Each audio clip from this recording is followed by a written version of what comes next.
둘째 날, 다가오는 위기. 예, 둘째 날 다가오는 위기. 우리 앞으로 하나님을 믿는 사람들에게 이 어려움이 올 텐데 이 어려움이 지금에 갑자기 오는 것인지 옛날에는 없었나요? 있었죠. 예, 옛날에도 있었죠. 네. 그래서 신약교회 시대에도 박해가 있었습니다. 우리 성경지를 통해서 우리 다 같이 알아보도록 하겠습니다. 요한복음 16장 2절. 사람들이 너희를 출교할 뿐 아니라 때가 이르면 무릇 너희를 죽이는 자가 생각하기를 이것이 하나님을 섬기는 일이라 하리라. 마태복음 10장 22절. 또 너희가 내 이름으로 말미암아 모든 사람에게 미움을 받을 것이나 끝까지 견디는 자는 구원을 얻으리라. 디모데후서 3장 12절.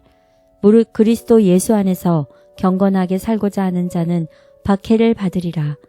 베드로전서 4장 12절. 사랑하는 자들아 너희를 연단하려고 오는 불시험을 이상한 일 당하는 것 같이 이상히 여기지 말고. 네, 그렇습니다. 이 박해는 어려움은 갑자기 오는 것이 아니라 옛날서부터 있어 왔고 옛날 신약교회 시대에도 박해가 있어 왔다는 것입니다.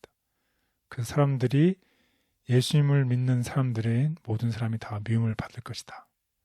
그리고 경건하게 살고자 하는 자도 박해를 받을 것이고 또 베드로 이 사도는 우리들에게 너희를 연단하려고 오는 이 불시험을 이 박해를 이상한 일에 당하는 것 같이 이상히 여기지 말라고 우리에게 얘기를 하고 있습니다.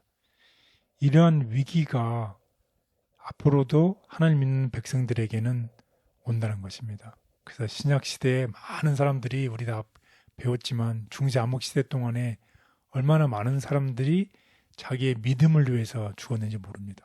특별히 중세 시대의 로마 가톨릭 교회가 성경의 진리를 준수하는 수많은 그리스도인들을 공격했습니다.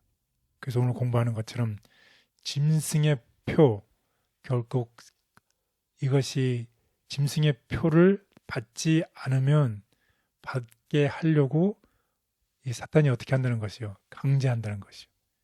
강제적으로 이것을 꼭 받을 수 있도록 위험을 준다는 것입니다. 그래서 마귀는 그리스도인하고 공헌한 사람들이 마지막 때에 이 짐승의 표를 받도록 준비시키기 위해서 우리의 삶 속에서 우리가 타협하면서 그것을 받아들일 수 있도록 붙이고 있다는 것입니다. 그래서 짐승의 표는 어느 날 갑자기 이것을 받는 것이 아니라 우리의 삶 속에서 우리가 선택하면서 우리가 하루하루를 어떻게 살아가는지에 따라서 우리가 짐승의 표를 받을 수도 있고 하나님의 인을 받을 수도 있다는 것이에요. 그래서 오늘 제가 서두에 말씀드렸던 것처럼 앞으로 우리의 상황 속에서 어떤 일이 나더라도 우리가 해야 될 일은 무엇이라고요? 하나님의 성품을 닮는 사람으로 살아간다는 것이죠. 그런 사람이 되기를 바라겠습니다. 온 세상이 경탄하며 짐승을 따르는 것처럼 보일 때 갑자기 장면이 바뀌며 예언의 카메라는 초점을 하나님의 백성에게 맞춘다. 여기 하나님의 계명과 예수 믿음을 지키는 자가 있다. 하나님의 백성은 경건한 순종의 삶을 산다. 그들 주변의 모든 것이 흔들릴 때에도 그들은 주님의 은혜로 굳건히 서 있다. 세상이 짐승을 따르는 동안 그들은 어린 양이 어디로 인도하든지 따라간다.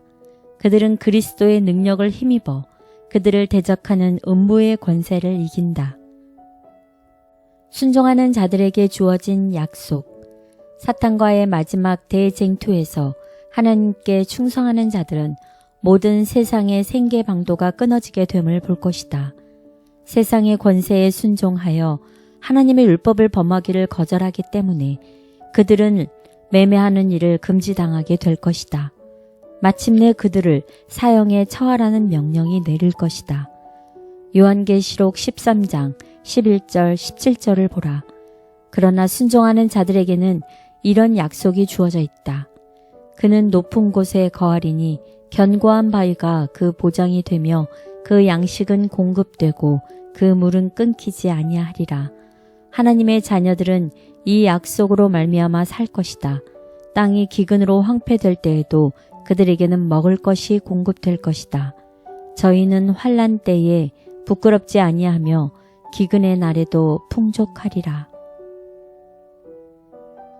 짐승의 표는 특정한 믿음과 공인된 예배 제도를 따르도록 하기 위해 경제적 제재의 형태로 다가오지만 하나님의 백성은 그리스도를 힘입어 승리할 것이다.